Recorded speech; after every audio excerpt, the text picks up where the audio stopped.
En el noroeste del Pacífico, en la costa meridional de la Columbia Británica, Canadá, se encuentra el pintoresco estrecho de Georgia. Este será el escenario del horripilante descubrimiento de 7 pies humanos separados del cuerpo. Todos ellos metidos en zapatillas deportivas, serán entregados a las autoridades a lo largo de un periodo de 2 años. Este caso desconcertará a las autoridades y a los científicos durante los próximos años y acaparará el interés de la prensa internacional. El 20 de agosto de 2007, una chica y su familia están de visita en Columbia Británica. En la playa de la isla Yereday, ella encuentra varias zapatillas de deporte. Coge una, y al tirar del calcetín que aún lleva dentro, descubre con sorpresa que contiene un pie humano. Llama a su familia, que inmediatamente avisa a la policía. En estas regiones costeras, la protección civil es competencia de la Real Policía Montada del Canadá, que se encarga de cualquier asunto sospechoso. Amy Linto es la portavoz de la Policía Montada. Al llegar a la escena, pedimos al laboratorio criminalista que haga una identificación forense. Registran la escena del crimen, redactan un informe, toman fotos y vídeos de la escena, y luego nuestros investigadores también buscan por la orilla y hablan con los testigos.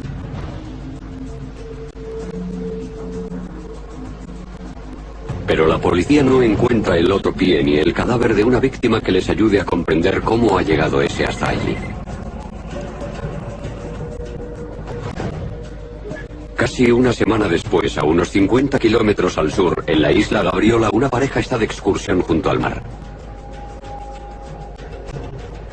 De repente, ven una zapatilla de deporte con la lazada hecha. Le dan la vuelta y ven que un pie sobresale. Inmediatamente llaman a la policía.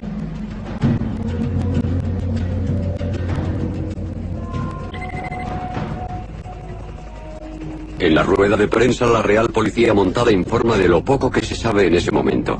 Se han encontrado 2 pies derechos metidos en zapatillas de deporte de hombre del número 46. Según los investigadores, hay muy pocas probabilidades de encontrar 2 pies de la misma talla. La policía anima a la población a contactar con ella si tienen información sobre el caso.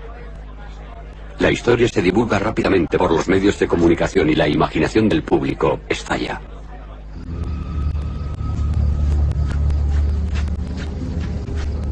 Surgen las preguntas. ¿A quién pertenecían los pies? ¿Cómo han acabado en esas islas? ¿Cómo se han separado del resto del cuerpo? ¿Están relacionados con un solo suceso, como un accidente de aviación o de navegación en el mar? O peor aún, ¿pueden ser de las víctimas de un crimen cuyos cadáveres han sido descuartizados y arrojados al agua? Recibimos una docena de llamadas, pero la mayoría eran teorías sobre lo que podía haber pasado. La gente parecía tener una fascinación morbosa por el origen de esos pies.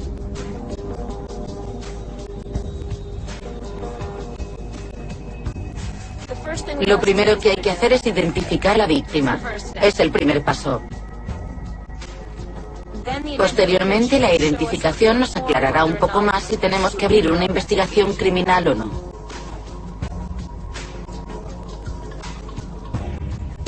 La Policía Montada envía los 2 pies derechos a la Oficina Forense de Columbia Británica, responsable de un aspecto totalmente distinto de la investigación.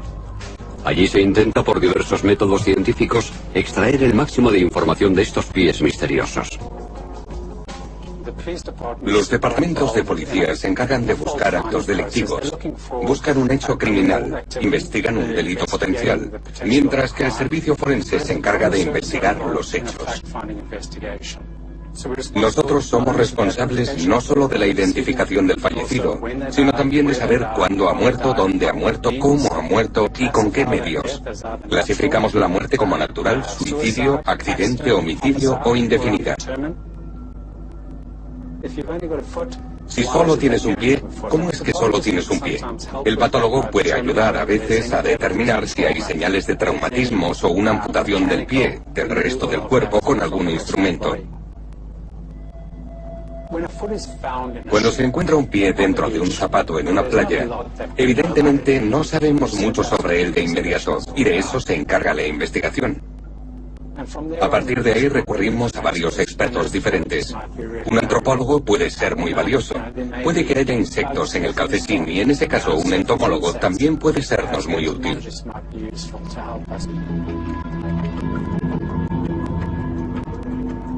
La rapidez con que se descompone un cuerpo depende de dónde se encuentre y de qué organismos le ataquen.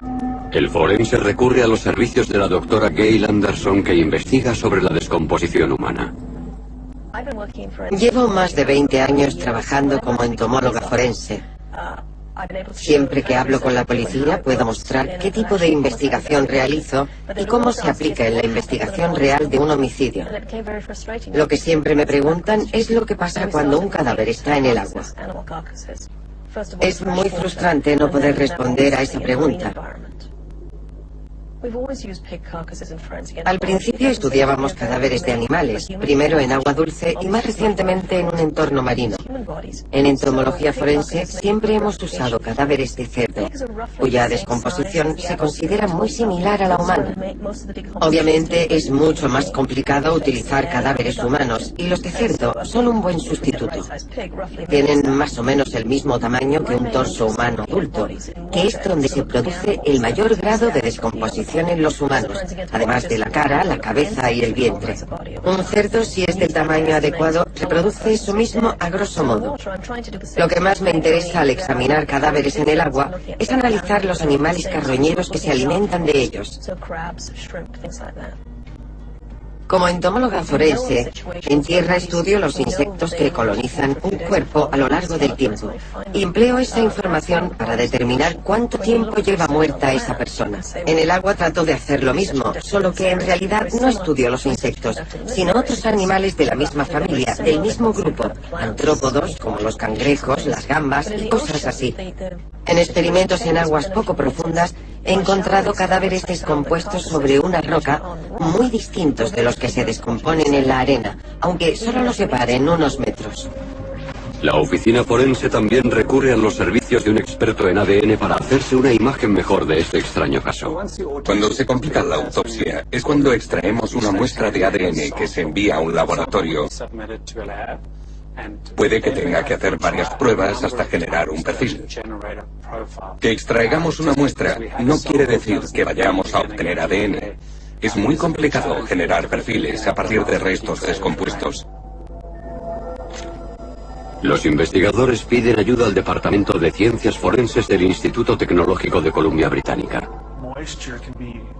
La humedad puede dañar el ADN, porque facilita el crecimiento de microbios, bacterias y hongos, permitiendo que penetren en la muestra y segreguen unas enzimas llamadas nucleasas, que son las que lo estropean y lo hacen inutilizable. Al descomponerse, los tejidos blandos se deshacen y junto con ellos se deshace también el ADN. Entonces, en los casos difíciles, hay que recurrir a los tejidos duros, que duran más y, por tanto, protegen mejor el ADN que contienen. Hay que repetir las pruebas si no tenemos éxito la primera vez. A veces tenemos que volver a empezar y tomar una muestra mayor del hueso. Como el ADN no se degrada al mismo ritmo en todo el cuerpo, algunos huesos pueden no tener nada y en otros puede haber restos. Mientras los especialistas analizan los pies en busca de pistas sobre su procedencia, la Real Policía Montada investiga los acontecimientos que podrían haber provocado la muerte de las víctimas. Empiezan con todos los accidentes ocurridos en los años anteriores en las aguas de la costa sur de la Columbia Británica. También investigamos todos los accidentes, como barcos que se hubieran hundido o aviones que se hubieran estrellado. En concreto, hubo un accidente de aviación en 2005 en la isla Quadra, y algunos de los pasajeros muertos nunca se encontraron.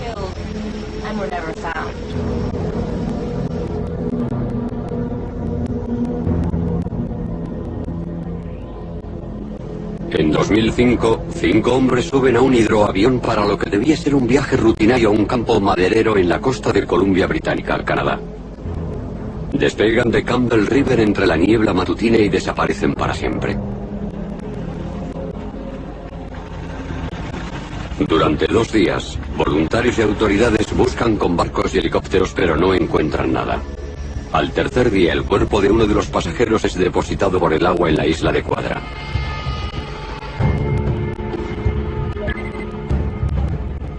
Cinco meses después, se recupera el avión a 240 metros de profundidad.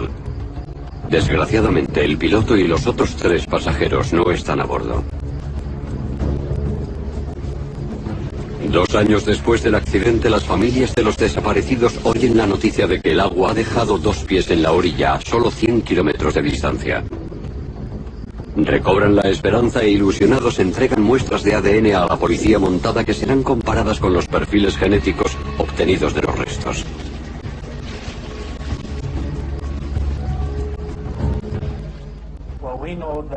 Sabemos que en un perfil genético podemos ver una coincidencia con los padres. Si empleamos el perfil de un hermano, estadísticamente es muy probable que se compartan algunos elementos, pero no necesariamente. Así que servirse de los hermanos complica mucho las cosas, sobre todo si solo se tiene un hermano. Es un poco mejor si hay varios, porque se puede sumar toda la información. ¿Demostrarán las pruebas alguna relación entre los pies encontrados en las islas de Jereday y Gabriola y las víctimas del accidente?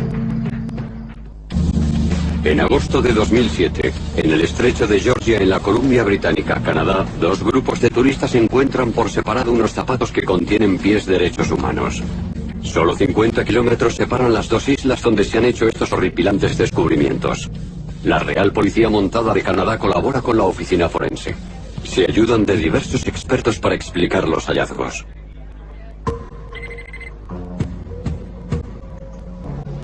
El 8 de febrero de 2008, 2 guardabosques encuentran otro pie derecho metido en una zapatilla deportiva. Este espantoso hallazgo tiene lugar en la isla Valdés, a unos 10 kilómetros de la isla Gabriola, donde se encontró el segundo pie. Ya son 3 pies derechos de hombre en menos de 6 meses.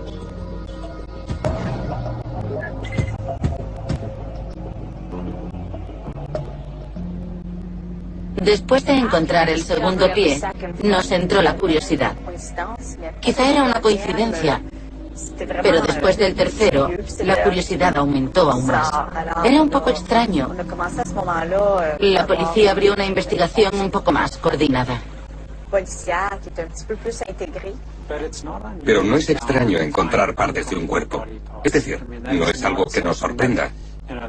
En concreto, en la unidad que yo dirijo, en el 60% de los casos hay cadáveres incompletos. Encontrar cuerpos incompletos no es extraño. Pero los pies y los zapatos fueron hallados en un corto lapso de tiempo.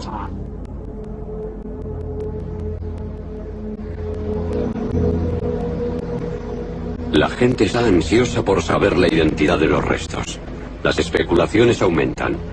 ¿Pertenecen los pies a las víctimas del accidente de avión de la isla de Quadra? ¿O son de las víctimas de otro accidente totalmente distinto? El forense ha determinado que no hay señales de traumatismos ni de amputación de los pies. Entonces, ¿cómo se han separado del cuerpo?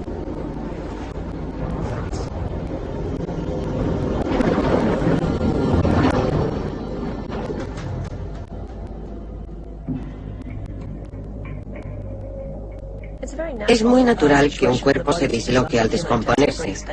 En primer lugar, por los carroñeros que se alimentan de los tejidos, que lo mantienen unido. Se comen el cartílago y descoyuntan el cadáver completamente. Si una parte de ese cuerpo está pegada a algo que flota de forma natural, como por ejemplo una zapatilla de deporte, es normal que suba a la superficie como lo haría un cuerpo hinchado, y luego puede ser arrastrado hasta la orilla por las mareas y las corrientes. A pesar de todo esto, los investigadores necesitan saber cuándo murieron las víctimas y cuándo fueron arrojadas al agua. Pero el agua puede afectar a la descomposición de un cadáver de muchas maneras. Sin duda, la temperatura afecta a la descomposición del cadáver tanto en el agua como en tierra firme. En general, la temperatura del agua es mucho menor, y más en la región de Vancouver, donde está muy fría, con una temperatura constante de alrededor de 9 grados centígrados. Las zapatillas deportivas pueden tener un intrigante papel. Las suelas de goma actúan como flotadores, manteniéndolos a la deriva y protegiéndolos de los pájaros carroñeros y de los rayos ultravioletas del sol. Cuando se descoyunta la articulación, el pie puede flotar libremente hasta la superficie. En este caso concreto, todos hemos visto que el calzado durante la última década tiende a ser cada vez más ligero, sobre todo el deportivo, así que los pies estarían protegidos y posiblemente flotaran hasta la superficie. Si la densidad del zapato es lo suficientemente baja, puede estar en la superficie eternamente. Como los pies están en avanzado estado de descomposición, es muy probable que hayan permanecido mucho tiempo en el agua. Debido a ello y a la posible contaminación de los pies, quizá no se puedan extraer perfiles genéticos completos. A medida que la tecnología se hace cada vez más sensible, es más fácil contaminar las muestras. Cualquiera que toque un hueso, por ejemplo, puede contaminarlo con su propio material. Simplemente tocándolo, respirando sobre él, estornudando. Controlar esa contaminación es una de las mayores preocupaciones y uno de los motivos por los que se tarda tanto en extraer ADN de esas muestras. Hay distintas formas de limpiar las muestras. Se pueden pulir, se pueden enjuagar en agua y etanol, y antes de pulverizarlos los sometemos a una intensa luz ultravioleta. La lejía es un método barato y eficaz de descontaminar las pruebas. Así podemos deshacernos del ADN que no queremos. Pero la investigación depende de que se puedan obtener muestras de ADN.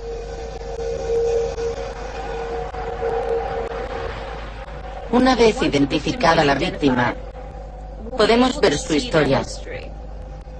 Es decir, si había salido a pescar, si iba en barco, si se ha caído al agua o si estaba implicada en el crimen organizado, una banda, etc.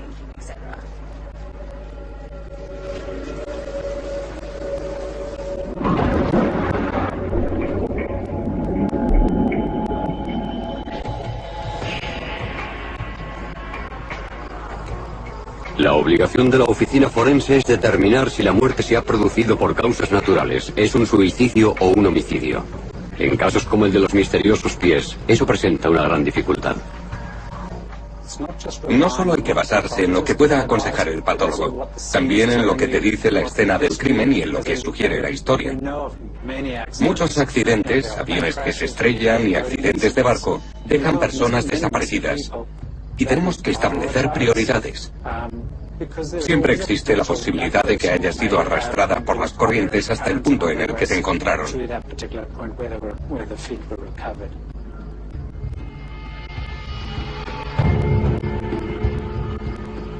La alta tasa de suicidios es otra consideración importante para resolver este misterio.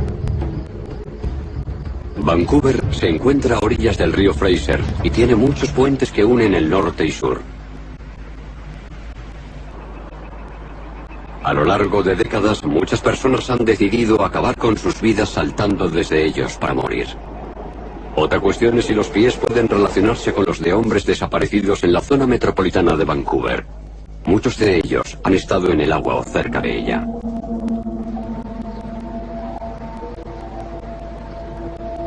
Uno es John Kayler. Su furgoneta fue hallada cerca del lago Steve, que desagua en el río Fraser. Estaba en marcha, con la puerta abierta, la radio encendida, el limpiaparabrisas en marcha y su teléfono móvil sobre el asiento.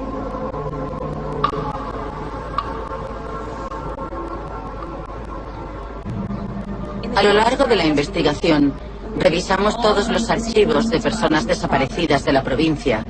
Se ordenaron siguiendo unas prioridades y se entregaron a los investigadores para ver si podían encontrar más pistas.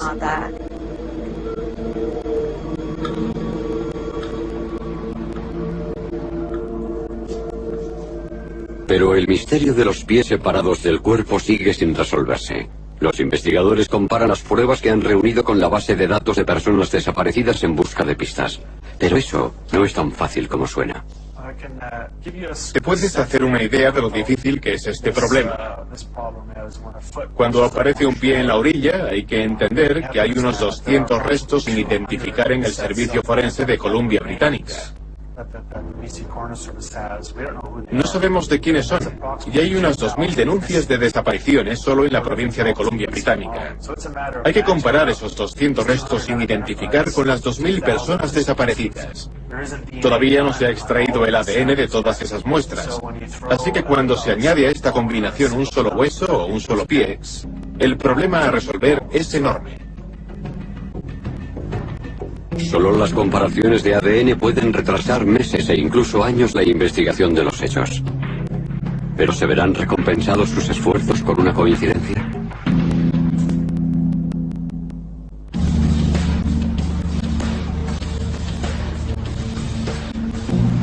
En un lapso de 6 meses se han encontrado 3 pies derechos de hombres separados del cuerpo dentro de zapatillas deportivas en 3 islas distintas del estrecho de Georgia, Columbia Británica, Canadá. Las teorías se multiplican. Son víctimas de suicidios, de accidentes marítimos o navegación, o pueden ser de la creciente violencia relacionada con las bandas. Algunos creen que los pies pueden pertenecer a las víctimas de un accidente de aviación ocurrido cerca de la isla de Quadra 2 años antes. Posteriormente se recuperó el avión siniestrado. No había pasajeros a bordo. Los cinturones de seguridad no estaban abrochados, lo que sugiere que las víctimas fueron despedidas del avión antes del choque.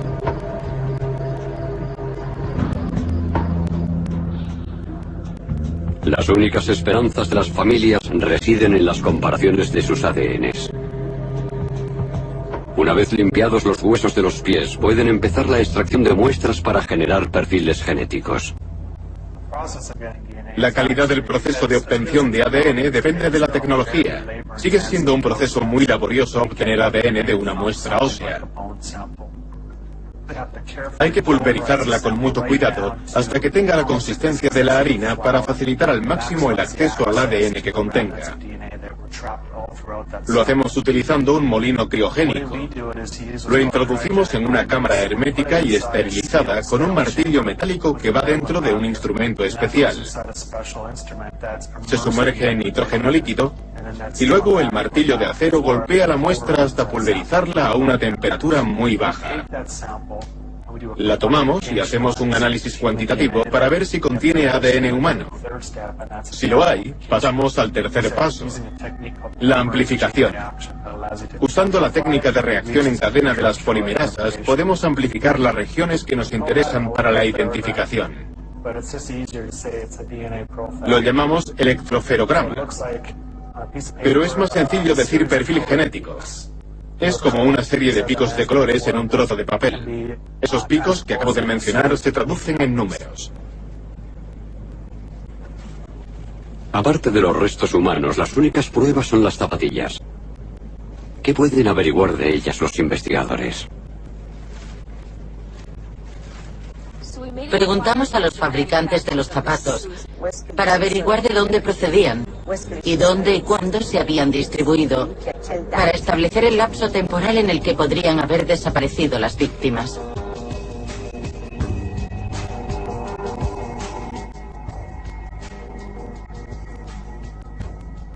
Los zapatos pueden decirnos muchas cosas. Por ejemplo, tienen una fecha de fabricación, y eso nos da unos parámetros temporales para empezar.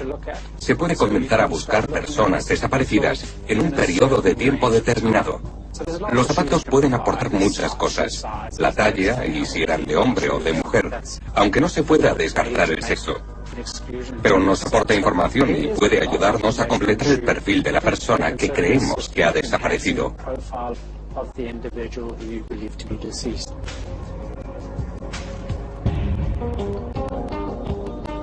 Los investigadores dan los números de serie de los zapatos a los fabricantes, quienes les dicen dónde han sido fabricados y distribuidos. 2 de las zapatillas se vendieron en Norteamérica, mientras que la tercera se vendió en India. Esta información permite a los investigadores delimitar la búsqueda.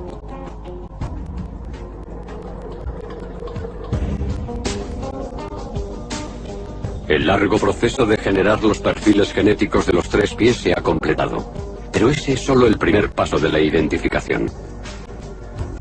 Cuando obtienes el perfil genético, lo único que sabes es el sexo del individuo. A menos que tengas algo con que compararlo, no sirve de nada. La otra mitad de la investigación es encontrar algo con que compararlos.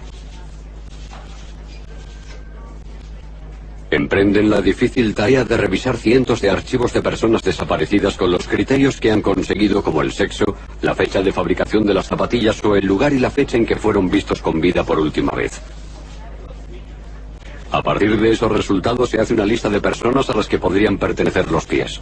Entonces se piden muestras de ADN a los familiares de las personas de esa lista para compararlos con los restos. Esta comparación puede hacerse contrastando la base de datos de muestras conocidas, o el investigador puede ir a hablar con la familia para pedirles muestras que comparar.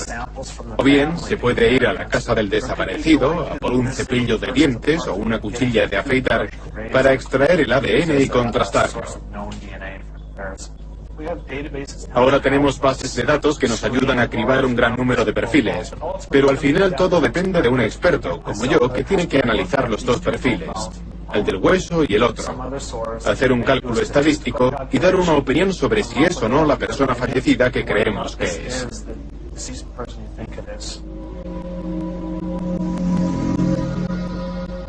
Mientras Tim Hildebrand compara los resultados con la base de datos de ADN, se amplía el caso de los pies desconocidos.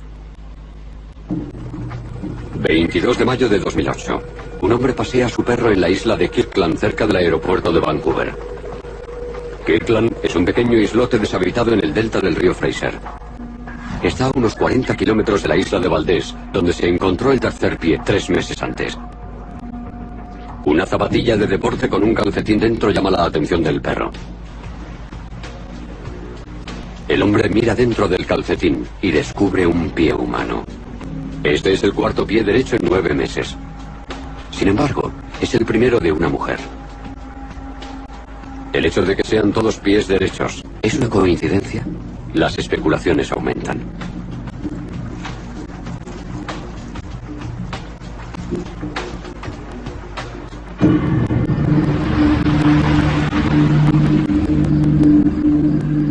Surgen las teorías más descabelladas y diversas.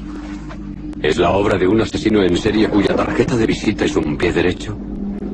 ¿Pertenecen los pies a víctimas de ahogamientos en el Océano Pacífico? ¿Podrían pertenecer a las víctimas del accidente de avión de Quadra? ¿O quizás sean de una de las miles de personas desaparecidas en la Columbia Británica? ¿Darán respuesta a estas preguntas las comparaciones de ADN?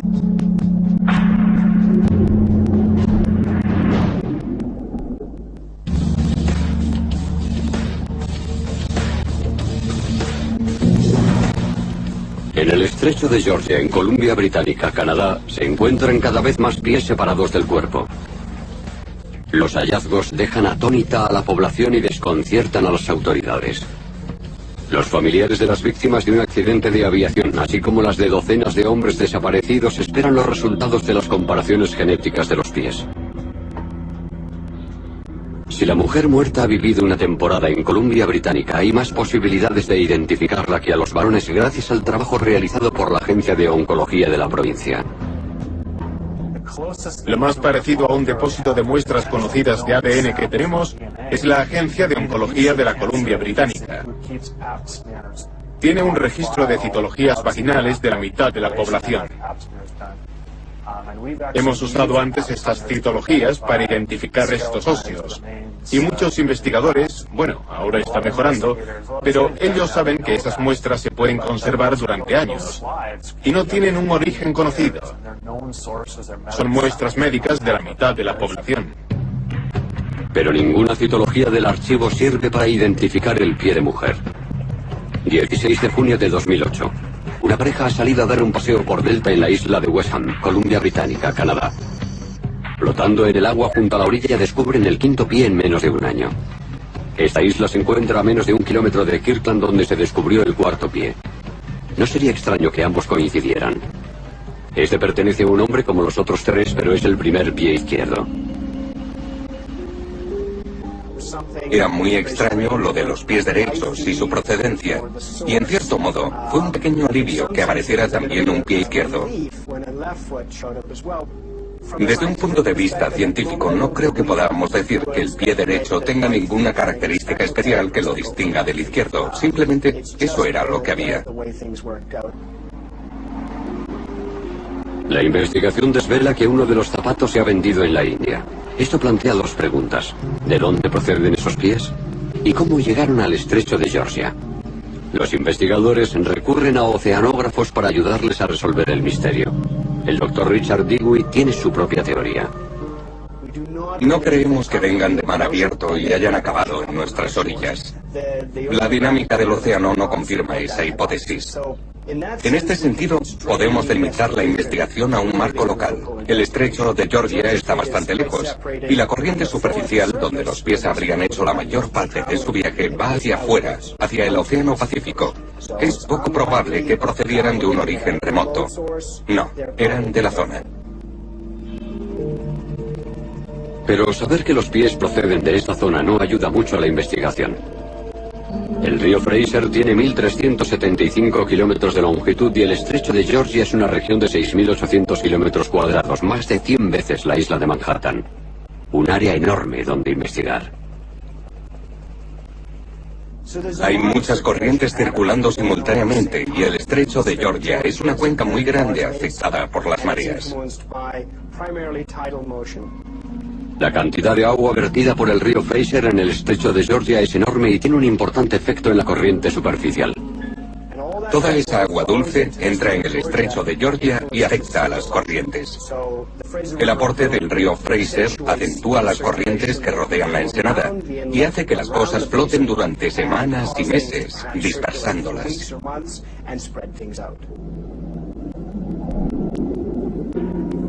Con un territorio tan extenso a investigar, determinar la procedencia exacta de los pies es casi imposible. El número de posibles escenarios es tal que es difícil delimitar la búsqueda.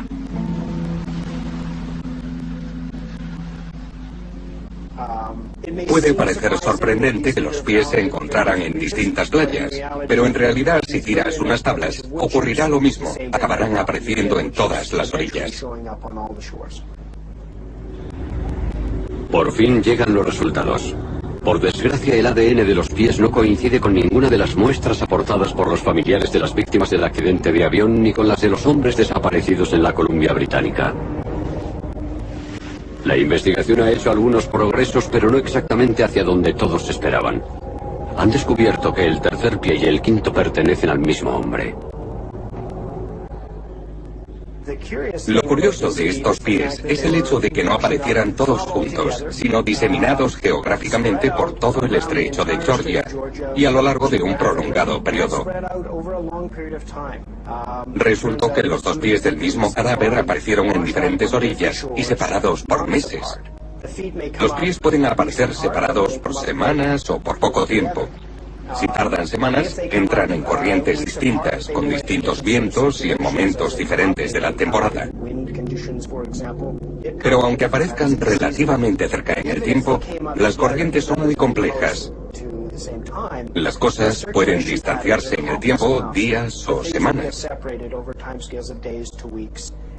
Al final, el viento las empuja a la orilla. Las olas, el viento y los restos flotantes de la superficie acaban allí. Y por eso quizá no sorprende tanto que los pies de un mismo cadáver aparezcan en orillas opuestas, con varios meses de diferencia.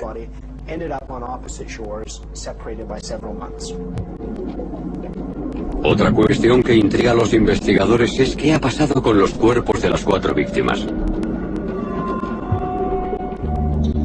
Gail Anderson estudia la descomposición utilizando la tecnología oceanográfica más avanzada, el Observatorio Oceanográfico Venus. Cuando se hace una investigación como la mía en el océano, el mayor problema es la accesibilidad. Obviamente hay que bajar cámaras, hacen falta buceadores, barcos.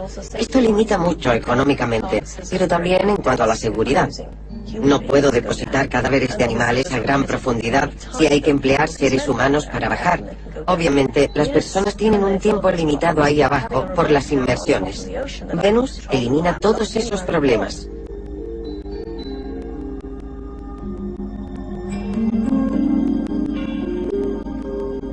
Richard Dewey es el director asociado de investigación en el proyecto Venus de la Universidad de Victoria. Básicamente, la infraestructura con la que cuenta el observatorio es una estación litoral que aporta energía y comunicación con los elementos submarinos. Es lo que llamamos un nodo, un centro de control subacuático.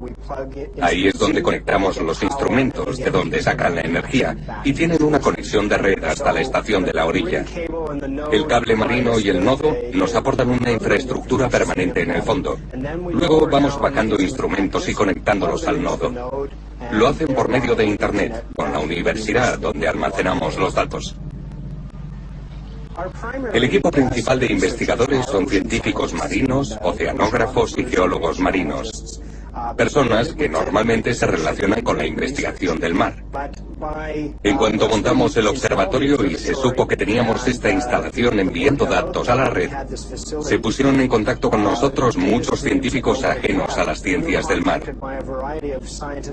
Está Gail Anderson, que es forense, y una serie de informáticos e ingenieros muy interesados en sistemas avanzados o en datos complejos.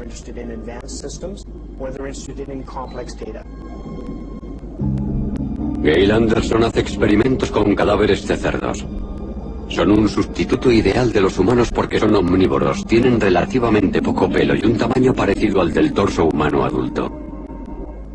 Con el primer cadáver de cerdo que usé en el proyecto Venus, a 100 metros, un tiburón arrancó un gran trozo de carne el segundo día. En esa zona expuesta se concentró casi toda la actividad. Los cangrejos, las gambas, todo se concentró allí. Con el segundo cadáver no atacó ningún tiburón hasta después de 2 semanas de empezar la descomposición. Toda la actividad se concentró en la zona del vientre. Se produjo la descomposición a causa de la actividad bacteriana.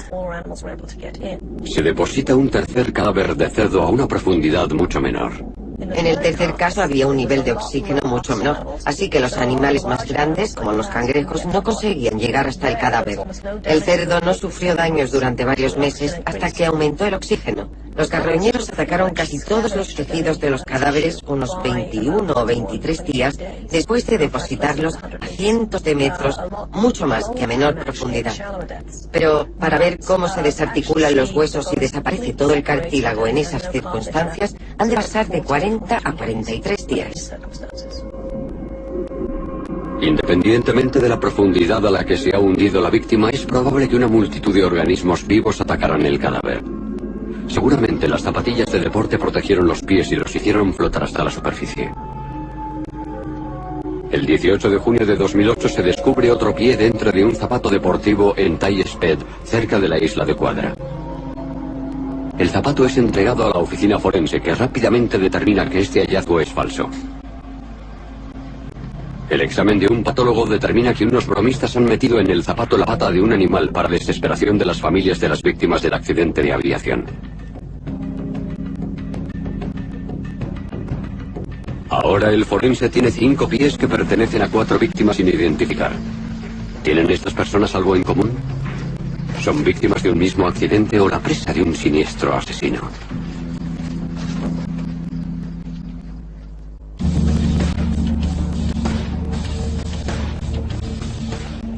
A lo largo de 10 meses se han encontrado 5 pies humanos metidos en zapatillas de deporte.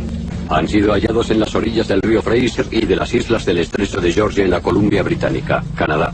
Por 6ª vez, familiares de personas desaparecidas y de víctimas de un accidente de avión han visto cómo se desvanecen sus esperanzas. Lo que parecía un 6º pie ha resultado ser un cruel engaño. Cuando se monta un engaño así, después de emplear los recursos de la investigación, el tiempo de acudir a la escena de un crimen, de abrir un caso, se podría haber dedicado a hacer una identificación en otro asunto y acabar con el dolor de una familia. Es devastador para todos. Se ponen en alerta en cuanto oyen que se han encontrado más restos humanos. Todos esperan la llamada, esperan lo peor. Y se provoca una tremenda tensión en las familias. Las autoridades siguen desconcertadas. Los investigadores no han sido capaces de identificar ninguno de los restos y no han encontrado ningún indicio que los relacione con un delito.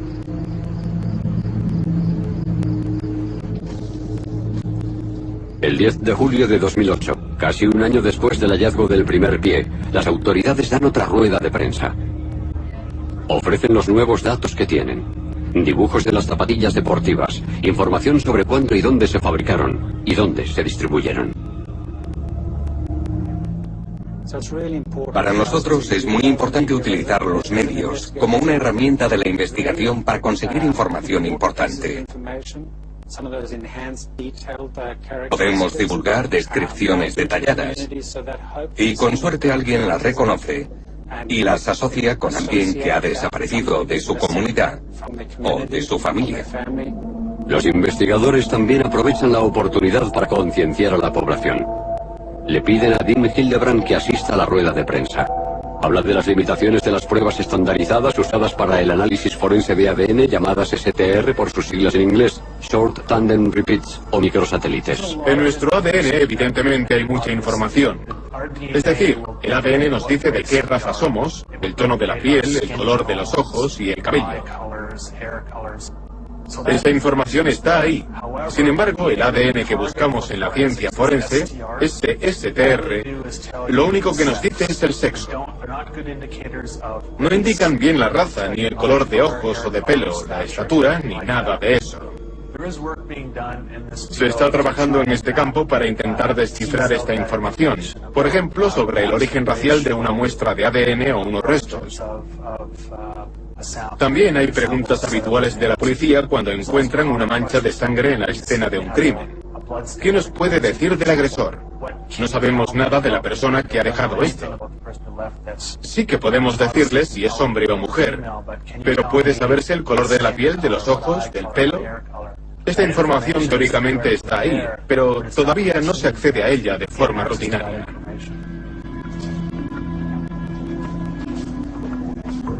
Tras la rueda de prensa surgen docenas de pistas. Una familia reconoce el primer zapato y se pregunta si pertenece a un familiar desaparecido. Esperanzados, llaman a las autoridades para ofrecerles información. La investigación avanza por primera vez. Nos dieron una muestra de ADN. El perfil que obtuvimos nos permitió identificar el primer pie como el de una persona desaparecida de la zona metropolitana de Vancouver. Nos contaron que era emocionalmente inestable.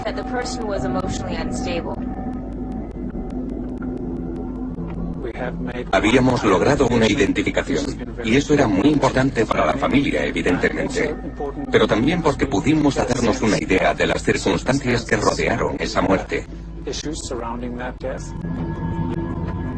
El 21 de octubre de 2008, un piragüista realiza otro descubrimiento.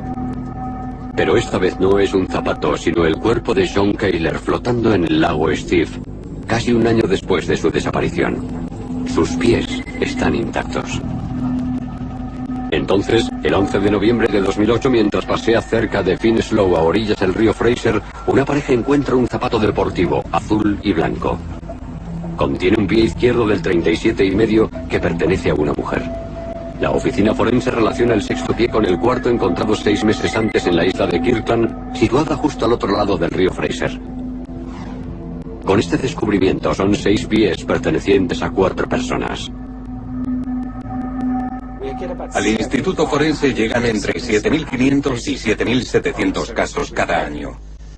De ellos, al final, nos quedan como mucho entre 5 y 10 que todavía estamos tratando de identificar. Considerando todos los que tenemos y remontándonos hasta los años 60, solo nos quedarían 200 restos humanos sin identificar. Mientras esto sea así, tenemos que seguir investigando. Creo que las familias pueden estar seguras de que hacemos todo lo que podemos, que usamos todas las técnicas, las antiguas y las más modernas, para hacer perfiles mejores. Y con suerte, todos estos esfuerzos se verán recompensados con una identificación.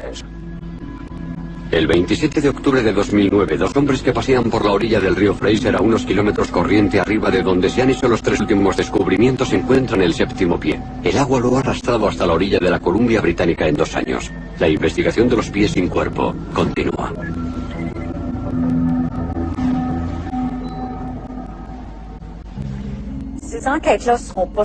Estos casos no se cierran mientras no se identifique a las víctimas. Puede que estén abiertos para siempre.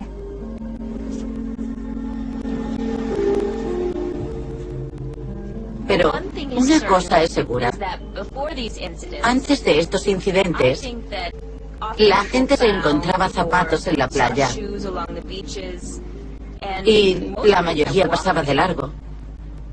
Ahora, y creo que eso me incluye a mí, si paseamos por una playa o por la orilla y vemos un zapato, seguramente nos pararemos y miraremos dentro. Las aguas del río Fraser y del estrecho de Georgia siguen guardando sus secretos. Quizá algún día en la Columbia Británica otra pista aparezca en la orilla y desvele las identidades de los pies sin cuerpo. Nosotros somos responsables no solo de la identificación del fallecido, sino también de saber cuándo ha muerto, dónde ha muerto, cómo ha muerto y con qué medios. Clasificamos la muerte como natural, suicidio, accidente, homicidio o indefinida. Si solo tienes un pie, ¿cómo es que solo tienes un pie?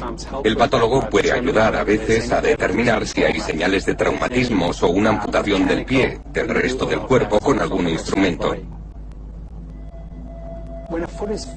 Cuando se encuentra un pie dentro de un zapato en una playa, evidentemente no sabemos mucho sobre él de inmediato, y de eso se encarga la investigación.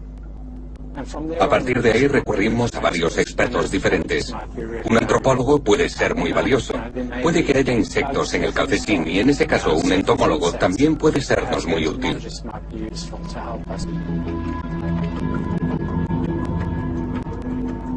La rapidez con que se descompone un cuerpo depende de dónde se encuentre y de qué organismos le ataquen. El forense recurre a los servicios de la doctora Gail Anderson, que investiga sobre la descomposición humana. Llevo más de 20 años trabajando como entomóloga forense. Siempre que hablo con la policía puedo mostrar qué tipo de investigación realizo y cómo se aplica en la investigación real de un homicidio. Lo que siempre me preguntan es lo que pasa cuando ¿Cómo han acabado en esas islas?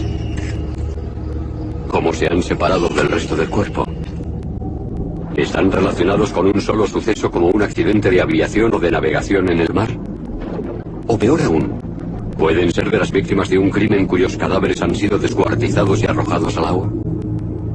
Recibimos una docena de llamadas, pero la mayoría eran teorías sobre lo que podía haber pasado. La gente parecía tener una fascinación morbosa por el origen de esos pies.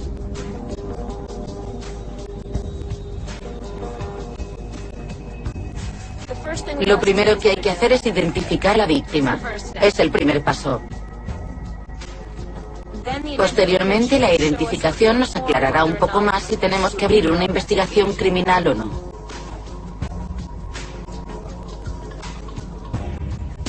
La policía montada envía los dos pies derechos a la oficina forense de Columbia Británica, responsable de un aspecto totalmente distinto de la investigación. Allí se intenta por diversos métodos científicos extraer el máximo de información de estos pies misteriosos. Los departamentos de policía se encargan de buscar actos delictivos, buscan un hecho criminal, investigan un delito potencial, mientras que el servicio forense se encarga de investigar los hechos. Los dos cadáveres está en el agua. Es muy frustrante no poder responder a esa pregunta. Al principio estudiábamos cadáveres de animales, primero en agua dulce y más recientemente en un entorno marino. En entomología forense siempre hemos usado cadáveres de cerdo, cuya descomposición se considera muy similar a la humana. Obviamente es mucho más complicado utilizar cadáveres humanos y los de cerdo son un buen sustituto. Tienen más o menos el mismo tamaño que un torso humano adulto, que es donde se produce el mayor grado de descomposición en los humanos, además de la cara, la cabeza y el vientre. Un cerdo, si es del tamaño adecuado, reproduce eso mismo a grosso modo. Lo que más me interesa al examinar cadáveres en el agua es analizar los animales carroñeros que se alimentan de ellos. Como entomóloga forense, en tierra estudio los insectos que colonizan un cuerpo a lo largo del tiempo. Y empleo esa información para determinar cuánto tiempo lleva muerta esa persona. En el agua trato de hacer lo mismo, solo que en realidad no estudio los insectos, sino otros animales de la misma familia, del mismo grupo, antrópodos como los cangrejos, las gambas y cosas así. En experimentos en aguas poco profundas he encontrado cadáveres descompuestos sobre una roca muy distintos de los que se descomponen en la arena, aunque son...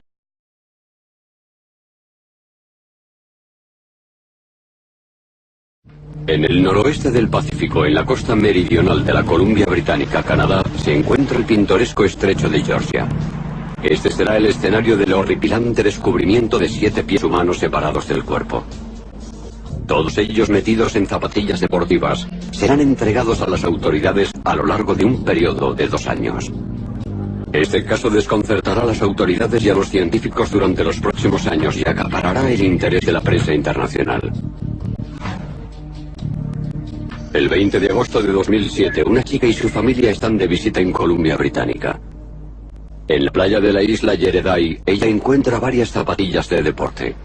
Coge una, y al tirar del calcetín que aún lleva dentro, descubre con sorpresa que contiene un pie humano.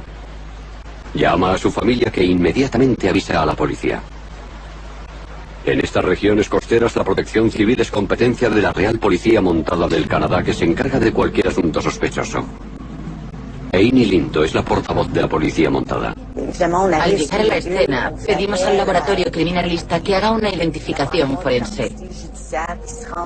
Registran la escena del crimen, redactan un informe, toman fotos y vídeos de la escena, y luego nuestros investigadores también buscan por la orilla y hablan con los testigos.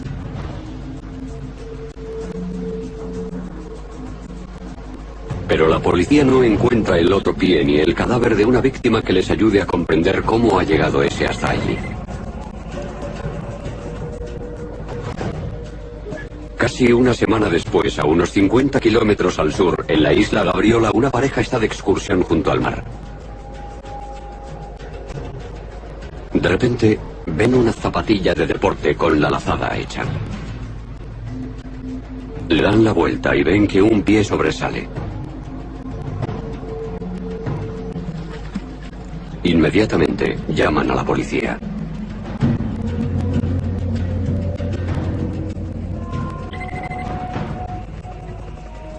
En la rueda de prensa, la Real Policía Montada informa de lo poco que se sabe en ese momento. Se han encontrado 2 pies derechos metidos en zapatillas de deporte de hombre del número 46. Según los investigadores, hay muy pocas probabilidades de encontrar 2 pies de la misma talla. La policía anima a la población a contactar con ella si tienen información sobre el caso. La historia se divulga rápidamente por los medios de comunicación y la imaginación del público estalla.